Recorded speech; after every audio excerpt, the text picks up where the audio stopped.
ఇటీవలి కాలంలో సోషల్ మీడియాలో ప్రముఖుల పేర్లతో ఫేక్ అకౌంట్లు సృష్టించి మోసాలు దుష్ప్రచారాలు జరుగుతున్నాయి. ఈ జాబితాలో అనుపమ పరమేశ్వరన్ కూడా చేరింది.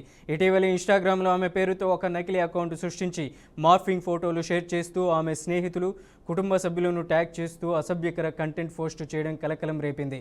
దీనిపైన స్పందించిన అనుపమ కేరళ సైబర్ క్రైమ్ పోలీసులకు ఫిర్యాదు చేసింది.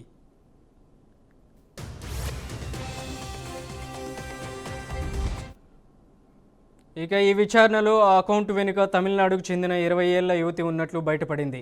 ఈ విషయాన్ని స్వయంగా అనుపమ పరమేశ్వరన్ ఇన్స్టాగ్రామ్లో వెల్లడించింది. కొన్ని రోజుల క్రితం తన పేరుతో మార్ఫింగ్ ఫోటోలు, తప్పుడు సమాచారం షేర్ చేస్తున్న ఒక అకౌంట్ కనిపించిందని అనుపమ చెప్పారు.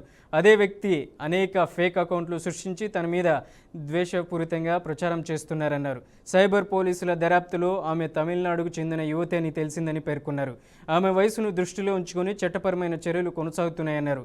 సెలబ్రిటీలకు కూడా సాధారణ పౌరులాగే హక్కులు ఉన్నాయని, ఆన్లైన్ వేధింపుల్లో శిక్షార్హ నేరమని అనుపమ పరమేశ్వరన్ పేర్కొంది.